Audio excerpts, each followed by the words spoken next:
नमस्कार दोस्तों। जैसा कि आप सभी जानते हैं कि हरियाणा के अंदर जो इलेक्शंस हैं वो बिल्कुल सिर पे हैं। 5 तारीख को हरियाणा के अंदर वोटिंग होनी है और हर पॉलिटिकल पार्टी अब अपना मैनिफेस्टो घोषणा पत्र आपके समक्ष आपके पास रख रही है सामने, ताकि वो सत्ता के अंदर या तो वापसी कर सकें या सत्ता प्राप्ति कर सकें। और मेरे ज़हन में एक चीज़ आई कि हमारा भी एक मांग पत्र होना चाहिए और हमारी क्या-क्या माँगें हैं, हमारी क्या-क्या समस्याएँ हैं, दिक्कतें हैं, और जिससे ताकि जो है हम अपनी भी चीज़ें रख सकें और उन लोगों को बता सकें कि भई हमारी क्या-क्या समस्याएँ हैं और क्या-क्या माँगें हैं। जो सबसे पहली चीज़ आती है, जो सबसे पहले कंसेप्ट मेरे माइंड में आता है, वो है कि एक विपक्षी एमएलए का, कि हर विधानसभा के अंदर एक विपक्षी एमएलए होना चाहिए, विपक्ष का, जो हमारी आवाज़ उठा सके। क्योंकि सत्ता के अंदर आने के बाद तो कोई आम जनमानस की धारणा बन चुकी है कि ये लोग सुनते नहीं हैं, और होता भी अक्सर ऐसा ही है कि भई सत्ता में आने के बाद जो है आम जनमानस की बहुत कम सुनवाई होती है। ये जैसे ही सत्ता प्राप्त कर लेते हैं, पहले तो बड़े-बड़े वादे, घोषणाएँ और ये सब चीज़ें होती हैं, और सत्ता प्राप्त करने के बाद तो सारी चीज़ें कहाँ जाती हैं, पता ही नहीं। उदाहरण के तौर पर विपक्षी के एमएलए का जो, या विपक्षी विधायक है, उसका कंसेप्ट ये है कि जैसे मेरी जो विधानसभा है वो जींद है, और आज के समय में जो यहाँ सत्ता का, जो सत्ता पक्ष से या जो एमएलए हैं, करंट एमएलए हैं, वो बीजेपी के हैं। उनको 2019 के इलेक्शन के अंदर जो विधानसभा के चुनाव हुए थे, उनमें लगभग उनको जो है 53,000 वोट मिले थे।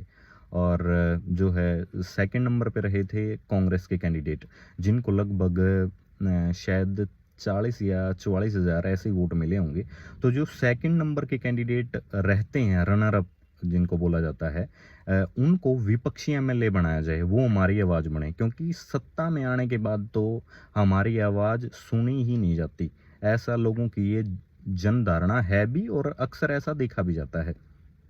इसके क्या-क्या फ़ायदे होंगे? और जैसे कहीं पे करप्शन हो रहा है भई, और सत्ता पार्टी वाला तो उठ के खुल के बोल नहीं सकता कि भई हमारी कॉन्स्टिट्यूएंसी में करप्शन हो रहा है, ये हो रहा है, वो हो रहा है, हमारी सरकार में करप्शन है, वो तो आवाज़ उठा नहीं सकता। इस आवाज़ को कौन उठाएगा? इस आवाज़ को तो विपक्ष वाला ही उठा सकता है, और ऐसा तो कोई भी कर नहीं सकता कि 5 साल तक जो है आवाज़ बिना किसी चीज़ के, बिना किसी पद के उठाता रहे। तो इसी वजह से उसको एक प्रॉपर जो विपक्ष का एमएलए होगा, और जो यह विपक्ष का विधायक होगा, उसको प्रॉपर सैलरी दी जाए, लगभग 60-70 हज़ार रुपये जितने भी बनते हैं, और उसको उस हिसाब से दिया जाए, ताकि वो आपकी मुखरता से आपकी आवाज़ को उठा सके। करप्शन का मुद्दा है, कहीं पे करप्शन हो रहा है, और लोग अगर सत्ता आवाज़ नहीं सुन रही आपकी, अगर जो सत्ता का एमएलए है और जो करंट एमएलए है वो आपकी बात नहीं सुन रहा है, तो लोग उसके पास जा सकें, विपक्षी एमएलए के पास। और करप्शन का मुद्दा है, और बहुत सारी और भी चीज़ें हैं, जैसे भई आज के समय में ये चीज़, और आज से क्या बहुत सारे समय से पहले से चल रही है, जैसे भूमाफिया है। भूमाफिया लोगों की अनरजिस्टर्ड कॉलोनियाँ हैं, और बहुत सारी समस्याएँ हैं, जिसके अंदर क्या होता है कि एक ही व्यक्ति 2-3 लोगों को ज़मीनें बेच देता है। तो वो समस्याएँ, ये बहुत सारी समस्याएँ हैं, लोग किसके पास जाएँ? कौन उनकी सुनेगा? ठीक है ना? तो विपक्षी एमएलए का ये जो कंसेप्ट है, वो अगर आ जाएगा तो आपकी आवाज़ बढ़ेंगे। कोई भी व्यक्ति सत्ता में आने से पहले बोलता है कि जी मुझे आवाज़ बना लो, मैं आपकी आवाज़ बनूँगा। तो हम ये चीज़ बोलते हैं कि आवाज़ तो विपक्ष वाला बन जाए, जो विपक्षी एमएलए होगा, विधायक होगा, वो बन जाए। हर कॉन्स्टिट्यूएंसी के अंदर, हर विधानसभा के अंदर 90 की 90 के अंदर ये चीज़ होनी चाहिए। आवाज़ तो वो बन जाए, एमएलए जो बने हैं वो तो काम करवाए। वो तो विकास के लिए काम करवाए, वो जो है और काम करवाए। अब जो आवाज़ उठानी है, जो समस्याएँ दिखानी है, वो तो नहीं दिखाएगा, वो तो उनको दबाने की कोशिश करेगा। इन समस्याओं को सिर्फ़ विपक्ष का एमएलए ही, जो 2 नंबर पे, जो सेकंड नंबर पे आया है, जैसे विधानसभा के अभी 5 अक्टूबर को इलेक्शन होंगे और वोटिंग होगी, और 8 अक्टूबर को उसका रिज़ल्ट आएगा। जो सेकंड नंबर पे रहा है, जैसे मेरी विधानसभा जींद है, जो सेकंड नंबर पे रहे, कोई भी पार्टी का हो, चाहे उसको विपक्ष का एमएलए डिक्लेयर कर दिया जाए, और उसको प्रॉपर सैलरी दी जाए, सारे जो जितनी भी थोड़ी बहुत सुविधाएँ जितने भी उसको मिलें, वो चीज़ होनी चाहिए। एक प्रॉपर उसका ऑफ़िस हो, जहाँ पे लोग जा सकें। क्योंकि आम जनमानस जो है, जनधारणा ये है, लोगों को समस्याएँ तो हैं, बट ये नहीं पता कि भई जाना कहाँ है इस समस्या के लिए। उसको नॉलेज हो जाएगी, उसको पता होगा विपक्षी एमएलए को कि भाई इस चीज़ के लिए यहाँ जा सकते हैं, यहाँ आवाज़ उठा सकते हैं, ठीक है? तो ये जो चीज़ है वो आप बता सकते हैं कि भाई सही है कि गलत है। और आप अपने जो राय आप भी दे सकते हैं।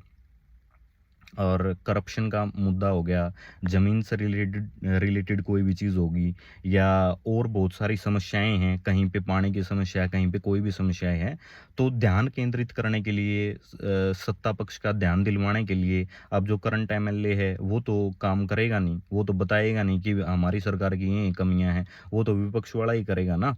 तो इस वजह से ये बहुत ज़्यादा समय की डिमांड के हिसाब से। और एक एक और चीज़ कही जाती है कि इंडिया को एक प्रोसीजरल डेमोक्रेसी कहा जाता है। प्रोसीजरल डेमोक्रेसी कैसे कि भी 5 साल में एक बार आते हैं और वोट लेके उसके बाद तो शक्ल नहीं दिखाते, ऐसा होता भी है। और प्रोसीजरल से अगर ऐसा करेंगे तो हम एक पार्टिसिपेटरी डेमोक्रेसी के अंदर आ जाएंगे, जिसके अंदर हिस्सेदारी होगी, लोगों की भागीदारी होगी। और एक ये भी चीज़ होती है कि भाई अगर मान लो कोई भी किसी भी कैंडिडेट की हवा होती है, तो बहुत सारा जो न्यूट्रल वोट बैंक होता है वो उसकी तरफ शिफ्ट कर जाता है विनिंग कैंडिडेट के भाई ये जीतने वाला है, ठीक है? तो इससे इस समस्या का भी समाधान होगा कि भई लोग जिसको वोट देना है, जिसने उनके लिए काम किया है, उसी को जो है वोट देंगे। जो उनके लिए 5 साल घूमया है, फिरा है, आवाज़ बना है, उसको लोग वोट भी दे पाएँ, चाहे वो सेकंड पे रहो, चाहे वो फिर जीत जाए, ठीक है? और इससे जो गरीब घर के लोग हैं, वो राजनीति के अंदर आ जाएँगे, राजनीति के अंदर आ पाएँगे, क्योंकि 5 साल उनके लिए सिक्योर होगा, लोगों की आवाज़ उठाना, लोगों की आवाज़ बनना, ठीक है? उनको एक प्रॉपर सैलरी दी जाएगी, प्रॉपर चीज़ें की जाएँगी, ठीक है? तो जो सारी समस्याएँ होंगी, उनको अब ये उठाएँगे। जैसे एक नशे की समस्या है भई, अब अगर सत्ताधारी पार्टी का अगर एमएलए आपके विधानसभा के अंदर है, तो वो उठा के कैसे कह देगा? कैसे आवाज़ उठा लेगा कि भई नशा बहुत ज़्यादा बढ़ रहा है, या ये बहुत ज़्यादा बढ़ रहा है, उसको आवाज़ को कौन उठाएगा? उसको तो विपक्ष वाला ही उठाएगा, उसको तो वो तो उठाएगा नहीं, नहीं तो सरकार की भी बेइज़्ज़ती हो जाएगी, करकरी हो जाएगी। तो इस वजह से बहुत सारी समस्याओं से पानी की है, और जो है पानी की है, या और जो भी समस्याएँ हैं, पानी की समस्या है, और जो है करप्शन है, बहुत सारे मुद्दे, जितने भी मुद्दे हैं, बेसिकली जितनी भी समस्याएं हैं, लोगों की आवाज़ नहीं सुनी जाती, या लोगों को दर दर अपना काम करवाने के लिए यहाँ से वहाँ भटकना पड़ता है। इन सारी समस्याओं को दूर करने के लिए इस जो है जो विपक्षी एमएलए है या विपक्षी विधायक है, उस चीज़ की बहुत ज़्यादा ज़रूरत है। और लगभग ऐसा मान लो, अगर लाख रुपए अगर सैलरी दी जाए एक विपक्षी को, एमएलए को, तो लगभग 90 विधानसभा कॉन्स्टिट्यूएंसीज हैं। तो 90 की एक के साथ 90 लाख हो गए 1 महीने के, और उसकी 12 के साथ फेर कर दो, और तो लगभग मोटा-मोटा 5 साल के अंदर देखेंगे कि ये 40-50 करोड़ जो है, अगर रुपया लग भी जाएगा जनता का, अल्टीमेटली जो है पैसा तो जनता का ही है, और जनता के लिए उसका इस्तेमाल होगा, ठीक है ना? जनता की आवाज़ बनने के लिए लोगों को एक सैटिस्फैक्शन होगा कि हाँ भई, हमारी आवाज़ सुनी गई है, हमें कोई सुनने वाला है। तो इन सब चीज़ों को, और वैसे भी अगर आप कर्ज़ देखोगे, डेट देखोगे, तो पिछले 10 साल के अंदर हरियाणा के अंदर लगभग अभी जो करंट के अंदर लगभग 3.5 लाख करोड़ डेट कर्ज़ हो चुका है। तो इसमें तो कोई बड़ी बात नहीं है कि हम अपने काम जो है अगर सही ढंग से करवाने के लिए थोड़ा और खर्चा कर लें, तो कोई इसके अंदर बड़ी बात नहीं है। बहुत जगह करप्शन होता है, बहुत जगह बहुत सारी चीज़ें होती हैं, ठीक है? उनसे तो अच्छा है कि कोई हमारी आवाज़ बने, कोई इन चीज़ों को उठाए, कोई मुद्दों को उठाए, कोई बात को उठाए। तो इससे बहुत सारी समस्याओं का समाधान हो सकता है। और एक ये चीज़ भी हो सकती है कि आपको पता लग जाएगा कि ये 5 साल के अंदर जो विपक्ष का एमएलए है, जो दावेदारी ठोक रहा है कि मुझे वोट दो, कि वो वोट मिलने के बाद क्या करेगा? अगर हम उसको बना दें, तो वो अगर सत्ता के अंदर वो आ जाए, तो वो क्या करेगा? तो अगर ना तो सत्ता पक्ष वाले ने काम कराया, फिर आप कहोगे अगर विपक्ष वाले ने नहीं कराया तो आपके 5 साल तो बच जाएँगे, 5 साल तो बच जाएँगे। नेक्स्ट 5 साल अगर आप उसको वोट देते, तो अब आपके 5 साल तो बच जाएँगे। अब आप उसको नहीं देंगे कि ये तो भई विपक्ष में था जभी भी इसने काम नहीं किया, ठीक है। और इससे एक जो परिवारवाद की राजनीति है कि भाई 10 15 15 20 साल से कोई भी एक परिवार है राजनीति के अंदर है, वो चलता आ रहा है। लोगों के अंदर ये है कि बदलाव होना चाहिए, बदलाव के भी चांसेस पूरे होंगे। अब वो डर ये रहेगा कि ये मेरे वोट ना खींच ले, मुझे भी जो है फील्ड के अंदर जाना चाहिए, लोगों से बातचीत करनी चाहिए, उनकी समस्याएं सुननी चाहिए। ये लेके आएगा ना, चेक एंड बैलेंस तो होगा। और जो है लोगों की भागीदारी बढ़ेगी, एक विकेंद्रीकरण होगा चीज़ों का, जो सेंट्रलाइज हो रखी हैं चीज़ें। अब मान लिया विपक्ष का नेता एक होता है, जैसे अभी करंट के अंदर भूपेंद्र सिंह हुड्डा थे, कितनी समस्याएं उठाएंगे। हर आदमी क्या चंडीगढ़ जाएगा छोटी छोटी समस्याओं के लिए? उसके लिए कौन चाहिए? उसके लिए हर जो है विधानसभा के अंदर विपक्षी एमएलए का एक विपक्षी एमएलए होना चाहिए, उसका एक प्रॉपर ऑफिस होना चाहिए। लोगों को जो भी समस्याएं हैं, बेसिकली राजनीति का काम तो यही होता है ना, कि लोगों की समस्याओं का समाधान करना। समस्याएं बढ़ाने का काम नहीं होता, उनकी समस्याओं का निदान करना होता है। तो पैसे वाले जो लोग हैं, जो पैसे के बलबूते पे चीज़ें कर लेते हैं, हो जाती हैं, तो ये भी चीज़ें कम होंगी। आम जो है लोगों के घरों के लड़के भी, जिनको वोट नहीं जिनको टिकट नहीं मिलता, वो भी जो है मेहनत करेंगे। उनको लगेगा कि हाँ, इस फील्ड के अंदर भी वो सेवा करना चाहते हैं, या कुछ भी जो भी उनके मन के अंदर है, सेवा करनी है, या जो है दबे कुचले लोगों के लिए काम करना है, या जो भी उनको लगे कि भाई आवाज़ बननी है लोगों की। तो बेसिकली कोई भी एमएलए बोलता है कि भाई मुझे आवाज़ बना लो अपनी, मैं आपकी आवाज़ बनूंगा, आपके मुद्दे उठाऊंगा, तो ये एक उस चीज़ के लिए भी हो जाएगी कि जो एमएलए बनाया है वो तो काम करवाए, विपक्षी एमएलए वाला आवाज़ बन जाए। ठीक है। तो फिर आपके लिए, हमारे लिए, सबके लिए ये चीज़ सही रहेगी कि भी एक विपक्षी एमएलए हो। और विपक्षी एमएलए वो जो सेकंड नंबर पे रहा है, जो पहले नंबर पे रहा है वो तो जीत के एमएलए बन गया, जो दूसरे नंबर पे रहा है वो विपक्षी एमएलए बन जाए, उसको सैलरी थोड़ी बहुत जो है प्रोवाइड की जाए, ताकि वो अपना सस्टेन कर पाए, वो अपना जीवन निर्वहन कर पाए अच्छे तरीके से। तो आप बता सकते हैं कि भाई ये चीज़ कैसी है।